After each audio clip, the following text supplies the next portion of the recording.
there was sort of this deliberate neglect of the issue of absorbing existing vernacular schools into this new system. The critical change to the TYP actually came about because of the emergency which was declared in 1948. And it had profound changes on British education policy, which hitherto had not been talked about by Singapore historians, which is sort of pretty unfortunate. Right? Because of the emergency, the TYP was supplemented by a 5-year supplementary plan, which the British said was of an emergency nature. And what this plan sort of did was to basically accelerate in a very dramatic way this school building program, right? This creation of a new system that will basically replace existing vernacular schools, right? And the numbers are 90 schools in 5 years, so that additional 90,000 students can be enrolled.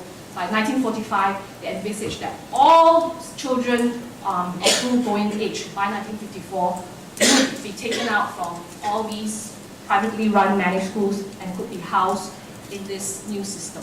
So this was what the 5-year supplementary plan sort of envisaged to do.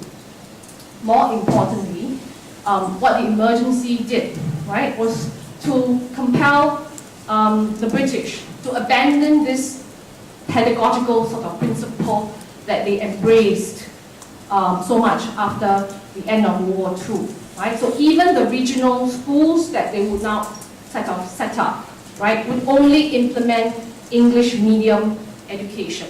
So there was no longer any support to this principle, of supporting vernacular language education. And this is from an educational report, very clear. Social and political conditions have changed rapidly. What is now realized is that vernacular language may be regarded as the best medium of fundamental instruction, but the need of literacy in English in a polyglot population such as Singapore is just too simply overriding. And so this sort of English medium plus compulsory vernacular language, because they're still keeping sort of some vernacular language as a subject to be taught in English medium schools.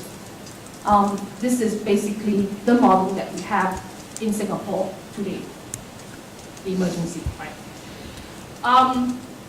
And coupled with that, right, the British sort of did engage in explicit politicization of English medium education. The finest example of this would be the first education week that was held in 1950. And the sort of propaganda material just went ballistic, talking about all these qualities that are supposedly transmitted via English medium education: democratic spirit, independent thinking, civic mindedness, so on and so forth. And this is from an Education Week pamphlet where the government professes to groom steady, healthy children ready to undertake this responsibility of remaining free, democratic, and eventually self-governing, and to know how to live with their fellows in a true democracy, blah, blah, blah, contrasted with this pernicious, deadening influence of political agents and theories, brackets, communism, right? It's sort of, if you look at the language that's spoken by these colonial officials, and this is, this is Secretary of State for Colonies, right? Griffin was specially brought over from London to actually officiate over the first school that was opened under the FYSP, right?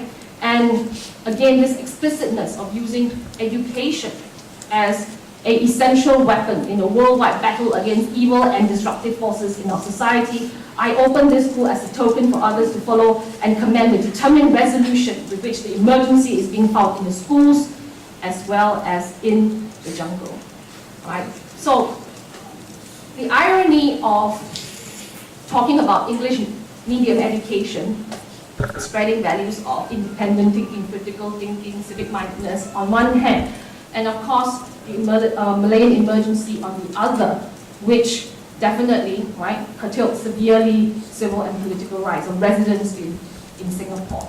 So the big point was that the politicization of English medium education by the British, right?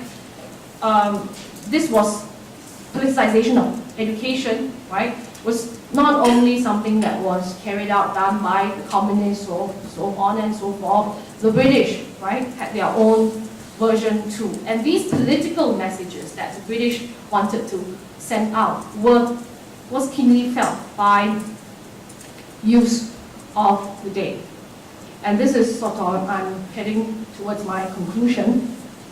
And the theme that I sort of spoke about that was very striking to me as I was reading Fajar Generation, as I was reading all these memoirs, right, put out by Chinese educated activists, it seems to point again to the importance of education and schools, as Secretary of Colonies mentioned, as a key site, right, a battleground for the Malayan emergency.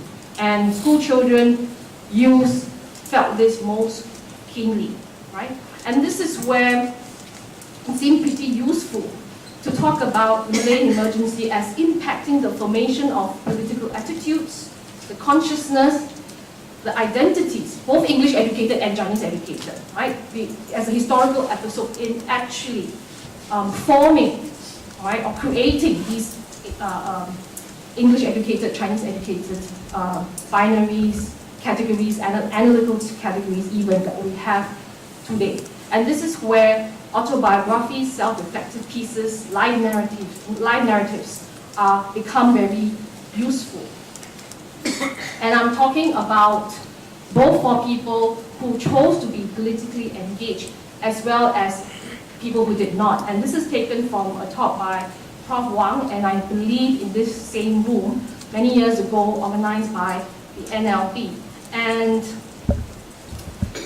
I've extracted a quote because I was there and I remember him talking about the messages that the sort of British were transmitting, either consciously or obviously consciously. But they certainly received these so-called political messages. So I'm going to show you two rather long quotes from this talk. And bear in mind or read them with the understanding of how the British politicized English medium education because of the emergency, how students at the U of M reacted to and felt the power of the colonizers' message to them. The idea that the nation should be built up from below and not be a state imposed from above was a pretty dangerous idea in the eyes of the British. And essentially, they discouraged us in no uncertain terms. In all sorts of ways, they tried to make sure that we, probably the English-educated U of M students, would feel the benefits of the British system because we would inherit it when they went. So they made us feel that we should learn how to operate the system because the state would be ours to rule. This applied to my generation. In fact, as I recall it, there were only a handful of us who didn't join the civil service or work in the government or become school teachers. Very few went into commerce, but all the brightest ones in my class and the class upwards for years, I can remember, were selected for the civil service and became, in a very short time, very senior public officials of the next generation after the British left. The message was very clear. If you join them, you will inherit the state. If you don't join them, you will have to fight them. And those who didn't join them went into the jungle, were arrested and deported. The British made it very clear what they would do if you did not share that picture of the survival of the colonial state under local actors. And I think they basically succeeded. And I think for us, we perhaps should sort of bear in mind or reflect upon the consequences of British success in passing over the colonial state under local actors. Did we inherit the nationalist imagination that the British sort of passed over as well? Right, so this is a sort of basically a commentary on the coercive underside of British colonial nationalism, even for those who chose not to become politically engaged. The book provides excellent descriptions of how students, the USC, people associated with the USC, experienced life under the emergency. And